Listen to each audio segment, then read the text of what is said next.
Welcome back to Grammar Fundamentals for the PSAT. This is Chapter 7, Lesson 47. We've been building adjective clauses. Now we'll answer a comma question that confuses almost everyone. When does a clause need commas around it, and when does it not?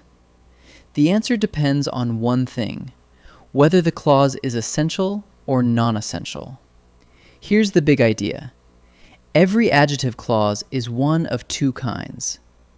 An essential clause is needed to identify which noun we mean. A non-essential clause just adds extra information we could live without. And that single fact, essential or non-essential, decides whether you use commas.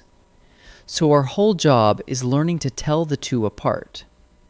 Let's see essential first. The student who studies hard succeeds. Now ask, which student? Without the clause, we don't know.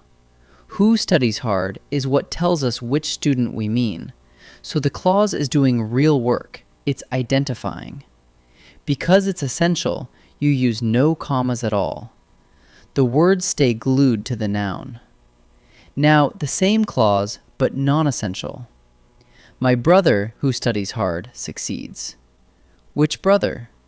We already know, he's my brother. The clause doesn't identify him, it just adds a detail.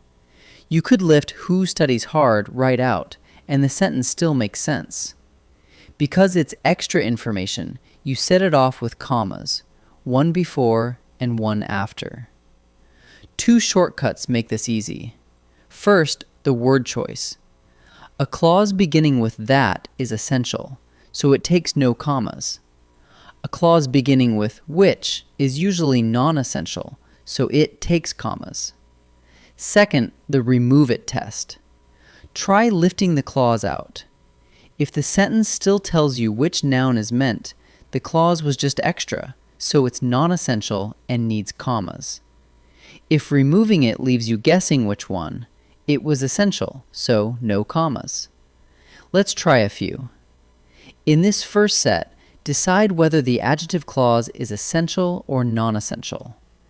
Ask whether the clause identifies which noun we mean, or just adds extra information.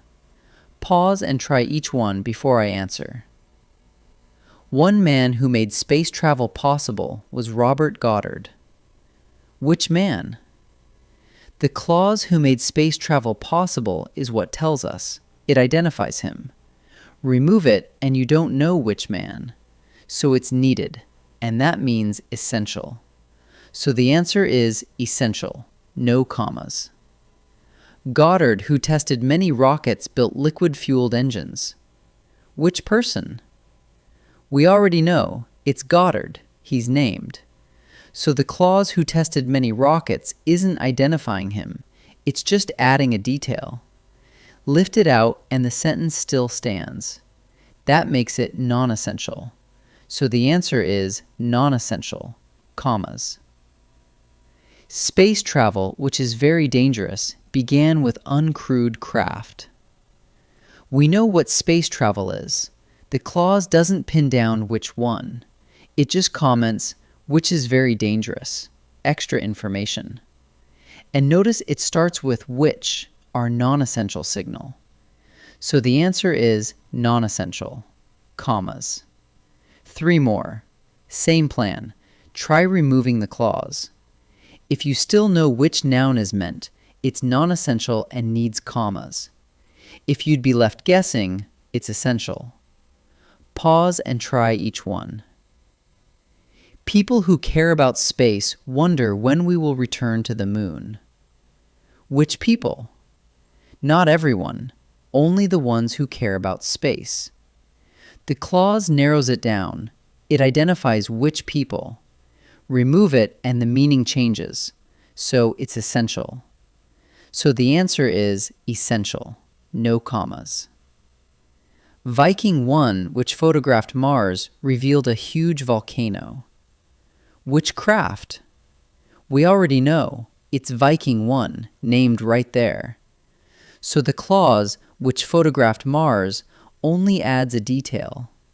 Lift it out and the sentence still works. and it starts with which. So the answer is non-essential, commas. The mission that landed on the moon was Apollo 11. Which mission? The clause that landed on the moon is exactly what tells us. It defines it. And it begins with that, our essential signal. Remove it, and you'd be left asking which mission. So the answer is essential, no commas. Let's wrap up. An adjective clause is essential when it's needed to identify which noun you mean, and an essential clause takes no commas.